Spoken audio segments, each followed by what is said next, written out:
1, 2, 3, let's go. Wednesday afternoon. Oh. Right, okay, so do you want to do the opening introduction for this one, please, bruv? Yes, indeed. Good afternoon. We're back with our weekly podcast, The Football Referee. I am Trevor Gear, and he calls me Cuz. No, sorry. I am Trevor Gear, and he calls me Bruv. And I'm Emmy Hikins, and he calls me Cuz. Welcome to the football. Welcome to the Football Referee. So, Crystal Palace. Are you through to the finals now? Or is it still the semi-final? No. The semi-final second leg is tomorrow night at Selhurst Park at Palace. So we'll be there supporting the team on the first leg last week in Poland, in Krakow, against a Ukraine team, Shakhtar. Palace won that 3-1, the away leg, so that was good. And they were quite a good team, Shakhtar. They had seven young Brazilian guys, and you could see their technique was brilliant, really. So I think it was a very good result for Palace to get the away leg out the way at 3-1, winning 3-1. So tomorrow night, the big downside possibility is that people get complacent. I don't think the team would. I don't think the manager would. I don't really think the fans would. But having said all that, you're 3-1 up, and then you've got the home leg where you've got all the full support of the home crowd.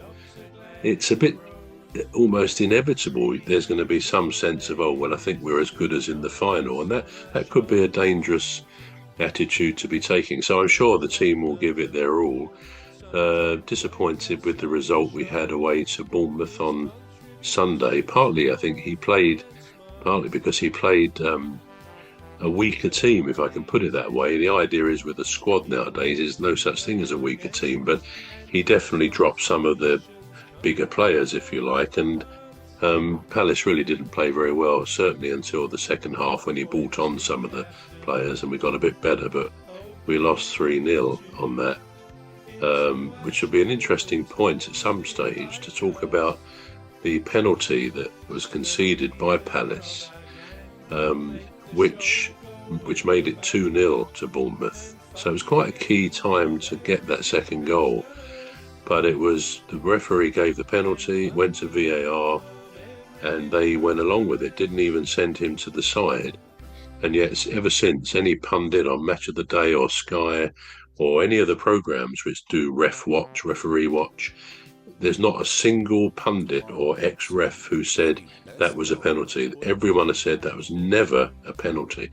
Now, we can, at some point, just talk about that. Because to me, it was one of the worst, if not probably the worst VAR decision I've ever seen. But anyway, we can come back to that at some point. But yeah, so Palace tomorrow night, second leg of the semi-final. If we go through, if we win that, if we go through to the final, that'll be in Leipzig, I think on the 27th of May, Leipzig in Germany. So yeah, it'll be great for Palace if we do get there and eventually win the Conference League. That will be an incredible 12 months of Oliver Glasner with the FA Cup, the Community Shield, and God willing, the European Conference League. That would be an incredible 12 months for Palace and for the supporters. I'll tell you what, I will personally be celebrating with Palace. Good. I will. That's yeah. true. I just want, because, like when Palace was robbed of that FA Cup, the Europa, the Europa promotion they were supposed to get, I felt it wasn't a good feeling.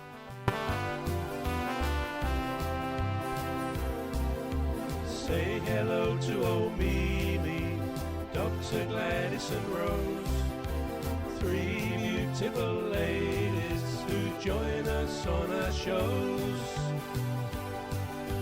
There's one other bro, sometimes joins us on the show.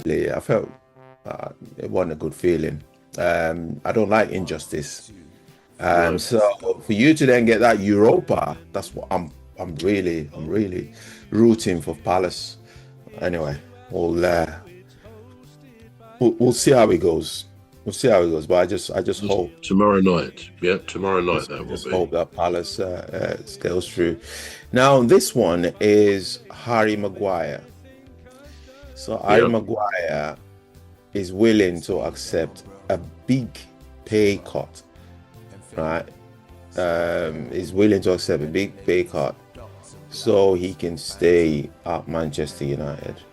Now, he said it previously that he's willing to accept a pay cut. Now, this time, he's willing to accept a big pay cut to stay at Manchester United. Now, if you was Carrick, or maybe Carrick's not a decision maker at this point, but if you was at the helm of decision making at Manchester United, would you keep him? Me personally, I probably wouldn't. No, I think he's had his best days. I've said this before. I think he's had his best days. He's a good defender. He may well be in the World Cup squad. Whether he'll be first choice to play, I don't know. But no, I think he's given Manchester United excellent service over a good number of years.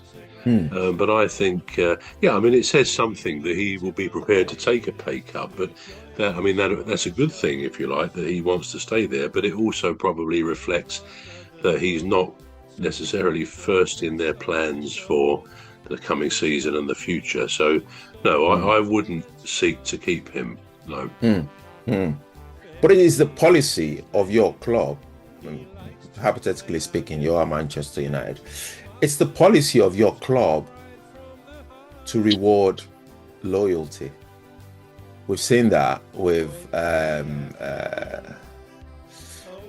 what's his name? Ole Gunnar Solskjaer. Yeah, absolutely. Can't pronounce that name. And then we've seen it again with Carrick. Would you not be thinking, well, okay, we'll keep him? Loyalty. He's been loyal. He's been a really loyal servant to Manchester United. Yeah, but loyalty, in my view, should not be. That can be a bit of an emotional weak point, can't it? If you think, well, because someone's got this long history, this long connection, we've got to look after them. You don't have loyalty at the expense of the team itself and the future of the team. You have to be pretty ruthless, and we see this in people like Guardiola at Manchester City, where when some.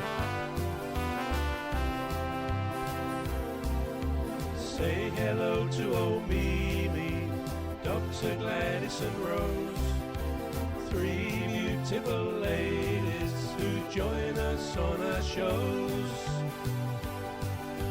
There's one other bro, sometimes joins us on the show.